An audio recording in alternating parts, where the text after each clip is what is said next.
오늘 로마서 6장 3절에서 7절 말씀을 중심으로 예수와 함께 죽고 함께 산다라는 제목의 말씀으로 하나님 말씀을 짧게 나누고자 합니다.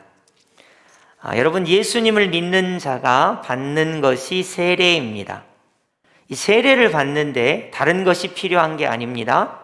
예를 들면 어떤 자격증이 있어야 된다든지 선을 몇 건을 행해야 된다든지 양심 지수가 높아야 된다든지 어떤 사회적 지위와 명망을 가져야 세례를 받을 수 있는 것이 아니고, 세례를 받는 유일한 이유는 예수님을 오직 믿는 것 뿐입니다.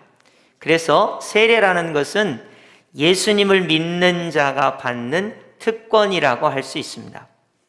세례를 담근다, 물에 빠뜨린다, 목욕하다 등의 어원을 가지고 있습니다. 그래서 보통 세례를 이런 식으로 하죠. 첫 번째 화면을 한번 볼까요? 사진을 보시면 이렇게 세례를 줍니다. 저게 사진이 저렴해도 요단강입니다, 여러분. 제가 요단강에서 세례를 베푸는 사진을 찾으려고 얼마나 애를 썼는지 몰라요. 실제로 저분들이 한국 분들이고 요단강까지 가가지고 세례를 받은 것 같아요. 자, 세례를 받는 걸 한번 여러분 보시겠어요? 저거를 침례라고 하는데 물속에 푹 잠그는 거죠. 그래도 격식을 갖춰서 하얀 옷을 입었습니다. 그냥 무슨 아무 옷보다는 하얀 옷을 입는 게 아무래도 낫겠죠. 그리고 예수님께서 세례를 받으셨던 요단강이 아무래도 세례를 받으면 더 정확하게 세례를 받았다고 할 수 있겠죠. 자, 저 보시면 목사님으로 보이시는 분이 이제 침례를 받으신 분을 잘 이렇게 수건으로 물속에 갑자기 첨벙 들어가면 놀라니까 놀라지 않도록 얼굴을 슬며시 감싸고 목뒤를 받추면서 물속에다가 푹 잠굽니다. 그러면 이분이 물속으로 쑥 들어가는 거예요. 물속으로 쑥 들어가는 겁니다. 그러면서 어떤 생각을 하냐면 나는 죽는다. 여러분, 우리가 물속에 쑥 들어가면 어때요? 우리가 물고기가 아니니까 숨을 못 쉬죠. 그래서 거기서 죽는 거예요.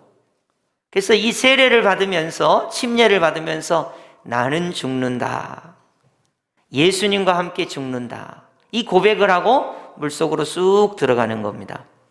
그리고 긴 시간은 안 되겠지만 이제 예수님의 이름으로 세례를 주노라, 이렇게 목사님이 고백을 하고 나서 쑥 올립니다. 그러면 어때요? 나는 죽고 예수님으로 다시 산다. 그러면서 저 세례 예식이 마쳐지게 됩니다.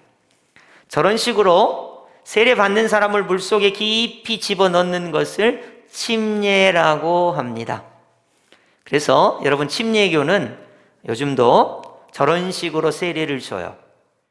근데 여러분, 우리 교회를 비롯해서 장로교회는 저런 식으로 세례를 주지 않습니다. 두 번째 사진을 볼까요?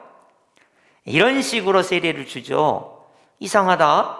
원래 세례는 물속에 깊이 사람을 집어넣어야 되는 건데 왜 우리 교회는 이렇게 물을 목사님 손에 잠깐 묻혔다가 성부와 성자와 성령의 이름으로 세례를 주노라 하면서 물만 살짝 대고 기도만 하고 마친단 말이에요. 그래서 많은 사람들이 의아해요.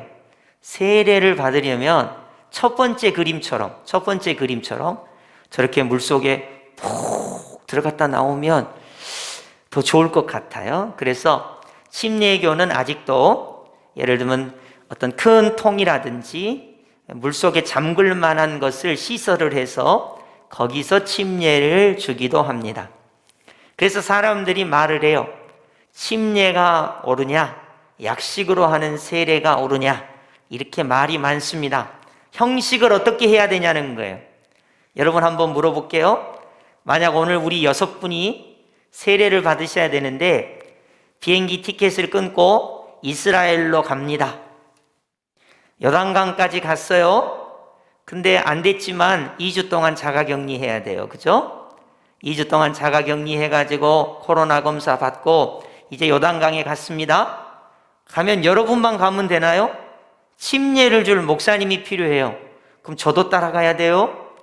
근데 제가 못 따라가면 거기 현지에서 목사님을 구해야 되겠죠? 그러면 목사님이랑 세례 받을 분이 준비가 됐다 쳐요. 누가 또 사진을 남겨야 될 거 아니에요? 내가 침례 받았다는 걸 증명을 해야 되니까. 그러니까 이렇게 하려면 경비도 많이 들고 여건이, 여러분 어떻게 요단강까지 가겠어요?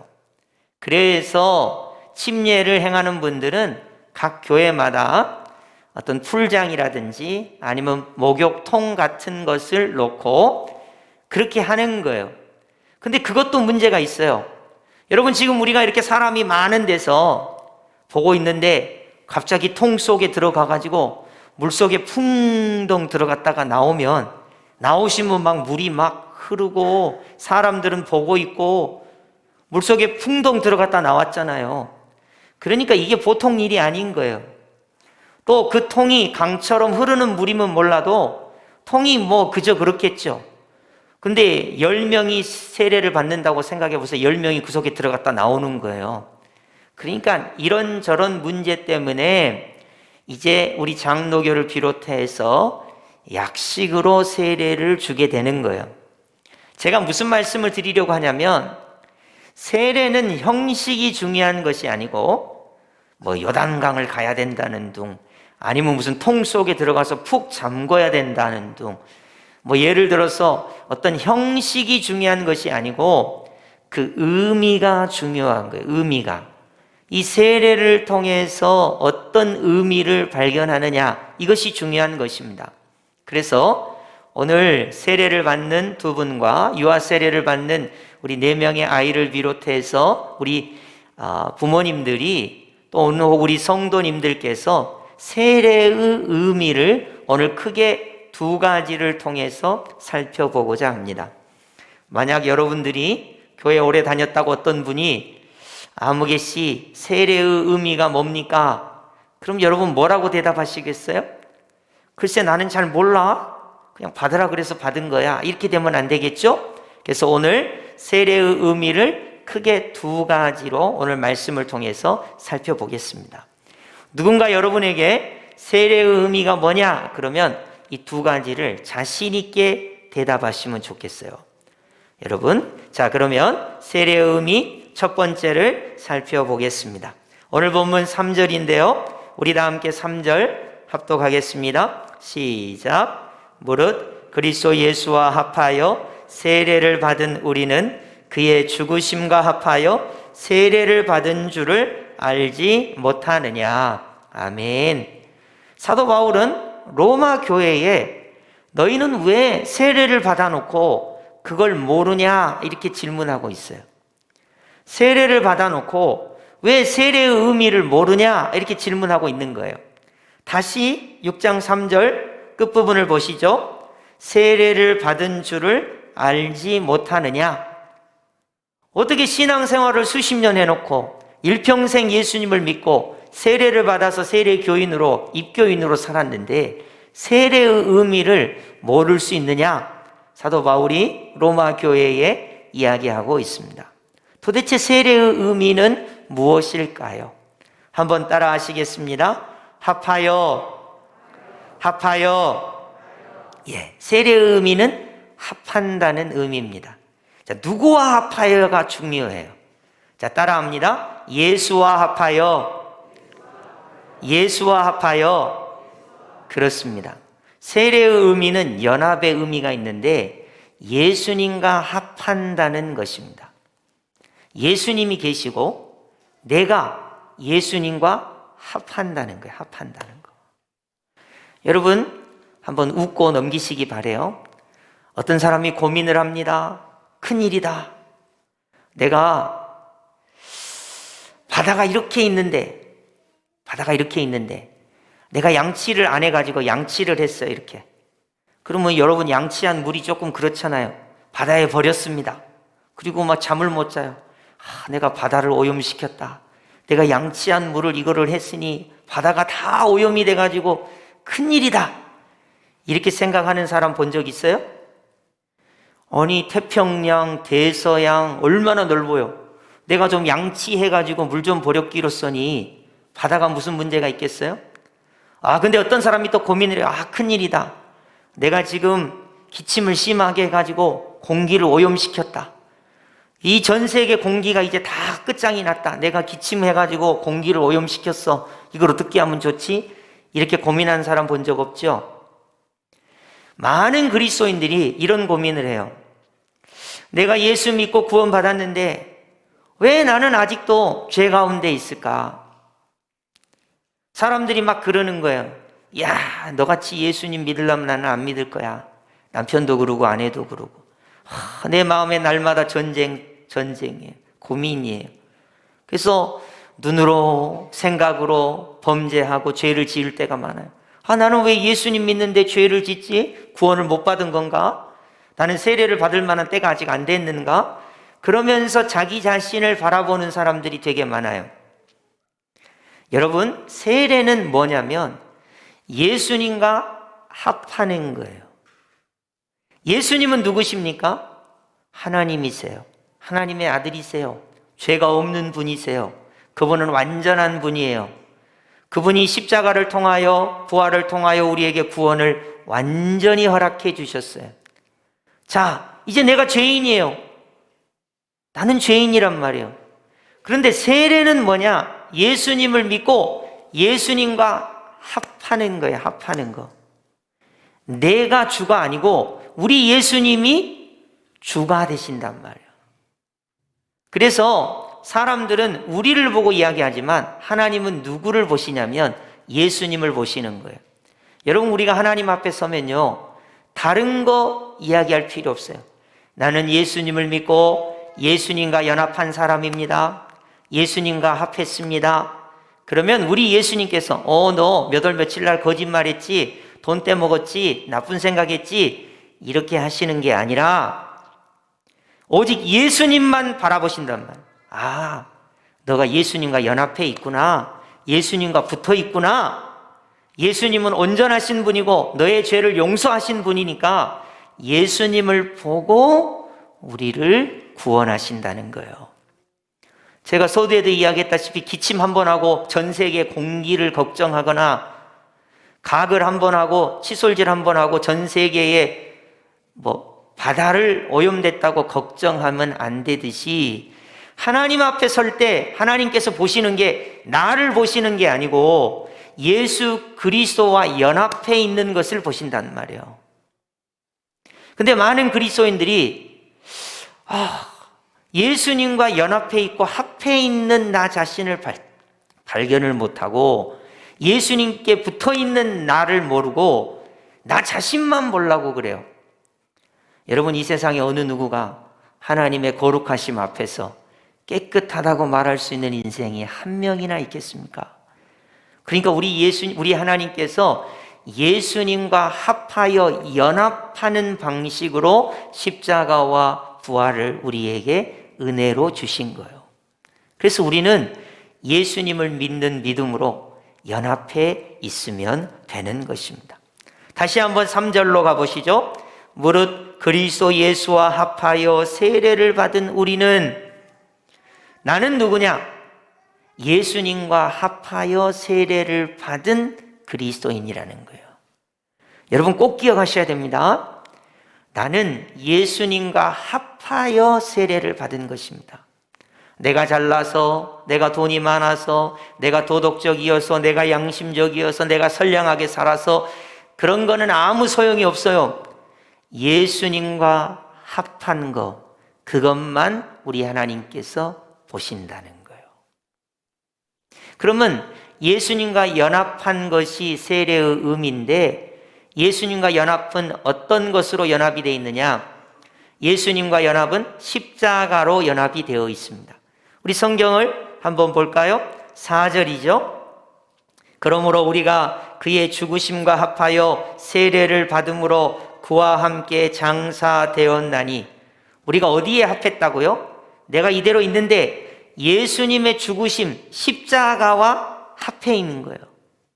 여러분, 예수님께서 먼저 죽으셨어요. 그 예수님의 죽으심에 내가 합해진 거예요. 더해진 거예요. 연합된 거예요. 여러분, 우리도 죽어요.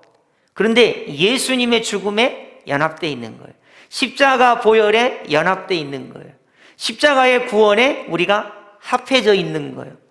그렇기 때문에 우리 하나님께서 예수님의 십자가 보혈을 보시고 우리를 용서하시고 예수님의 구원을 통해서 우리를 예수님과 연합된 자로, 합해진 자로 우리를 보신다는 것입니다. 또 하나는 예수님의 무엇과 연합되어 있느냐? 부활과 연합되어 있습니다. 자, 세례란 무엇이냐? 첫 번째, 예수님과 합해져 있는 것이다. 연합되어 있는 것이다. 무엇과 연합되어 있는가? 십자가와 부활과 연합되어 있다 하는 거예요. 성경을 계속해서 보시죠. 4절을 보시면 이는 아버지의 영광으로 말미암아 그리스도를 죽은 자 가운데서 살리심과 같이 우리로 또한 새 생명 가운데서 행하게 하려 함이라. 자, 5절 우리 합독합니다. 시작. 만일 우리가 그의 죽으심과 같은 모양으로 연합한 자가 되었으면 또한 그의 부활과 같은 모양으로 연합한 자도 되리라. 아멘. 우리가 예수님과 연합되어 있어요. 십자가와 연합되어 있어요. 그리고 부활과 연합되어 있는 거예요. 여러분, 놀랍지 않습니까? 만약에 우리 하나님께서 우리를 구원시키는데 돈 얼마 갖고 있는 사람 천국에 들여줄게. 그럼 우리 그때서부터 큰 문제예요. 착한 일 몇만 건 한 사람부터 천국에 오게 해줄게. 그때서부터 문제인 거예요. 성질 안 부린 사람부터 천국에 들여줄게. 부모님 공양 잘하고 남편 잘 섬기고 아내 잘 섬기고 자식 잘 키우고 결격 사유가 없으면 천국에 보내줄게. 그럼 그때서부터 우리는 문제가 심각한 거예요. 오직 우리 예수님의 십자가와 붙어 있는 사람, 예수님의 부활과 붙어 있는 사람, 예수님과 연합되어 있는 사람, 그것이 우리 하나님께서 우리에게 구원을 주시는 유일한 것이라는 거예요. 사람들은 종종 고민을 많이 해요. 나 같은 것은 왜 신앙생활을 이렇게 할까? 교회도 잘못 나가고 찬송도 잘못 부르고 성경도 잘못 알고 신앙생활도 별로고 열심도 없고. 그건 누구만 쳐다보니까 그래요? 나만 쳐다보니까. 우리는 누구만 쳐다봐야 돼요? 예수님만. 나는 예수님과 붙어 있는 거예요. 합해져 있는 거예요. 예수님의 십자가를 절대적으로 의존하는 거예요. 예수님의 부활만 바라보는 거예요. 그것이 바로 연합의 개념입니다. 그래서 오늘 세례를 받는 두 분과 유아 세례를 받는 4명의 부모님들은 세례는 무엇이냐? 예수님과 연합하는 것이다. 그리고 그 예수님과 연합해 있는 것 때문에 구원을 받는 거예요. 더 이상 나 자신을 바라보지 마세요. 나로 인해서 구원받을 수 없어요. 그러니까 예수님만 가지고 구원을 받는 것입니다. 이것을 예수님과의 연합이라 이렇게 우리가 말하는 것입니다. 세례의 첫 번째 의미는 연합의 의미입니다. 십자가와 연합되어 있고 부활과 연합되어 있는 것입니다. 구원파들이 그런 말을 해요. 당신 구원받았습니까? 구원받았으면 어떻게 구원받았습니까? 언제 구원받았습니까? 우리가 예수님과 연합한 날 구원받은 것입니다. 세례를 받은 날이에요. 예수님을 믿은 날이에요. 그리고 우리는 살아가요. 근데 죄인된 모습이 늘 나타난단 말이죠. 그때마다 사탄 마귀는 이야기해. 아나 너 예수 믿는다더니 죄 짓고 사네. 사람들이 그래요. 너 예수님 믿는다더니 죄인으로 사네. 그렇습니다. 그럼에도 불구하고 우리는 늘 말합니다. 나는 예수님과 합하여진 사람이다. 나 때문에 구원받는 게 아니라 예수님을 믿는 믿음으로 구원을 받는다. 이런 연합의 개념을 우리가 꼭 기억해야 하겠습니다. 이제 두 번째로 세례의 의미는 연합이라면 두 번째로 세례의 의미는 의롭다 하심을 얻었다 하는 것입니다. 한번 따라 하겠습니다. 의롭다 하심을 얻었습니다. 의롭다 하심을 얻었습니다. 예, 우리 다 함께 7절 합독하겠어요? 시작. 이는 죽은 자가 죄에서 벗어나 의롭다 하심을 얻었음이라. 아멘. 6절을 제가 설명하겠습니다. 우리의 옛사람이 예수와 함께 십자가에 못 박힌 것은 죄의 몸이 죽어 다시는 우리가 죄에게 종노릇하지 아니하려 함이니 그랬습니다. 자, 잘 생각해 보세요. 예수님과 연합하는데 십자가에 연합했어요. 예수님이 십자가에 죽으실 때 나도 합해져서 십자가에 죽은 거예요. 그러니까 나의 죄의 몸이 예수님과 합하여 십자가에서 죽은 거예요. 그리고 예수님이 부활하셨을 때 내가 예수님과 합하여 연합하여 부활할 거예요. 그런데 이 죄의 몸이라는 게 있잖아요. 이 죄의 몸. 이 몸이 눈으로 보는 거, 머리로 생각하는 거, 손과 발로 짓는 죄가 우리에게 계속 있단 말이죠. 이 문제는 어떻게 할 것인가? 의롭다 하신다는 것은 칭의를 이야기해요. 칭의. 구원에는 여러 가지 단면이 있습니다. 구원을 딱 한 단어로 구원이라고 하지만 구원에는 여러 가지 단면이 있어요. 하나의 단면은 칭의라는 단면이에요. 우리 하나님께서 예수님만 보시고 우리가 죄인이지만 의롭다고 구원을 칭해 주신 거예요. 또 하나는 죄의 문제와 싸워야 하기 때문에 우리에게 성화라고 하는 구원의 또 다른 단면이 있어요. 자, 내가 구원받은 하나님의 백성이여 칭의를 받았습니다. 그런데도 죄를 지어요. 이 죄의 문제에서 벗어나기 위해서 거룩한 삶을 사는 게 이것이 성화예요. 그러다가 구원의 또 하나의 단면인 영화의 단면이 나타나요. 마침내 예수님 앞에 섰을 때 우리 예수님께서 우리를 더 이상 죄도 짓지 않고 영생하도록 영화로운 구원을 우리에게 허락해 주시는 거예요. 그래서 우리가 늘 기억할 것은 세례는 예수님과 연합하는 것이다. 예수님의 십자가와 연합해 있어요. 그래서 예수님의 십자가와 붙어 있는 사람은 어떠한 죄를 저질렀다 하더라도 예수님의 십자가 보혈로 용서받는 거예요. 예수님의 부활과 연합되어 있습니다. 예수님의 부활과 합하여 있는 사람은 사망 권세를 이기고 부활할 것입니다. 이렇게 의롭다고 칭해 주세요. 그리고 거룩한 삶을 삽니다. 그리고 마침내 영화의 모습으로 하나님 앞에 서게 되는 거예요. 구원은 이런 여러 가지 단면이 있기 때문에 우리가 이 세상을 살면서 약간의 혼돈이 올 수 있어요. 아, 내가 예수님 믿는데 왜 이렇게 살지? 그럴 수 있습니다. 그럴 때마다 우리는 세례의 본질로 돌아가야 돼요. 나는 예수님과 연합하여 있다. 나의 잘못을 회개하고 예수님께 다시 연합하는 거예요. 예수님의 십자가를 붙드는 거예요.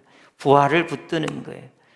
거룩한 삶, 성화의 삶을 살아내면서 영화의 순간까지 더 이상 죄도 슬픔도 눈물도 없는 하나님 앞에 서는 그 순간까지 칭의와 성화와 영화의 구원의 모습들이 우리 가운데 나타나게 되는 거예요.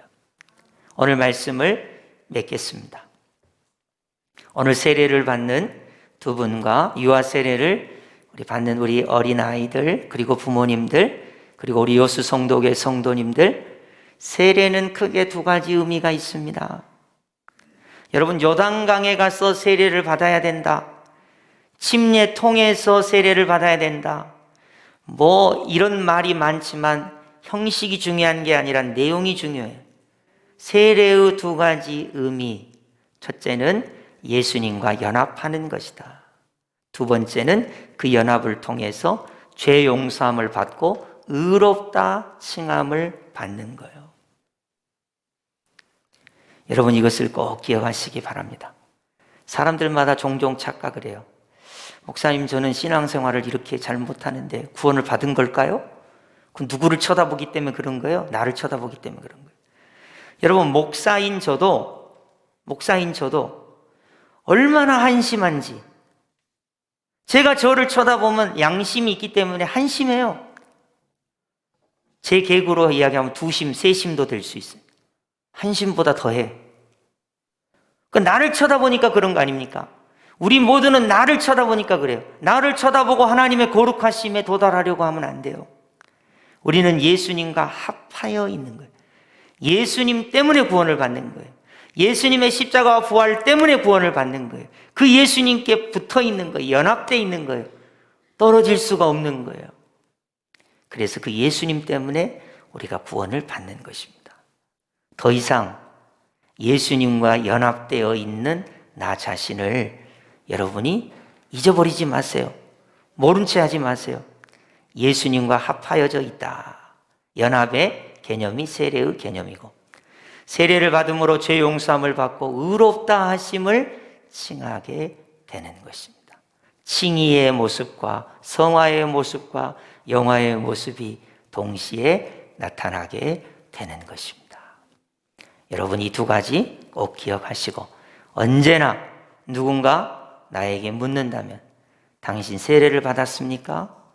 왜 구원받았다고 확신합니까?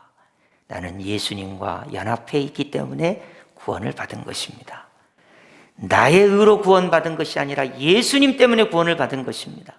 나는 언제나 십자가와 부활과 연합되어 있습니다. 그리고 예수 그리스도를 믿음으로 의롭다 하심을 받은 것입니다. 이렇게 고백하는 놀라운 은혜가 있기를 예수님의 이름으로 축복합니다. 아멘.